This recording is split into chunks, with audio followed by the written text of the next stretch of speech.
జంగారెడ్డిగూడెం పట్టణంలో గతంలో జరిగినటువంటి ఇంటి దొంగతనాలకు సంబంధించి ఈరోజు జంగారెడ్డిగూడెం ఎస్ఐ గారు, జంగారెడ్డిగూడెం సిఐ గారు కొంతమంది దొంగల్ని అరెస్ట్ చేయడం జరిగింది.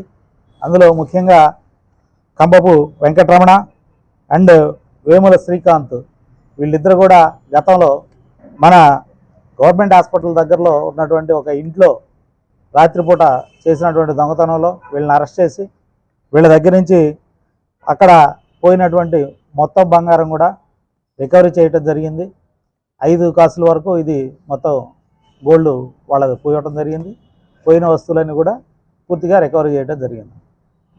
అలాగే గత నెల అంటే జనవరి 23న ఇక్కడ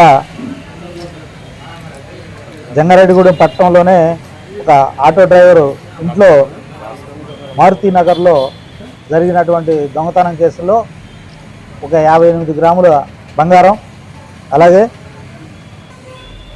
ఎంత సిల్వర్ 46 గ్రాముల సిల్వర్ రెండు పోయినాయి. ఇవి కూడా ఇంటాక్ట్ ప్రాపర్టీని ఈ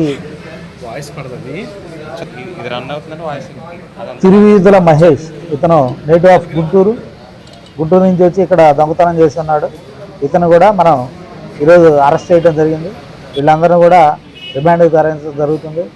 ఈ కేసుల ఛేదనలో ఎస్పీ గారు అందించినటువంటి సాంకేతికమైనటువంటి సహకారంతో ఈ కేసులను ప్రత్యేకంగా పాత కేసులు అయినప్పుడు కూడా ప్రత్యేకంగా దర్యాప్తు చేసి వీటిని ఛేదించడం జరిగింది.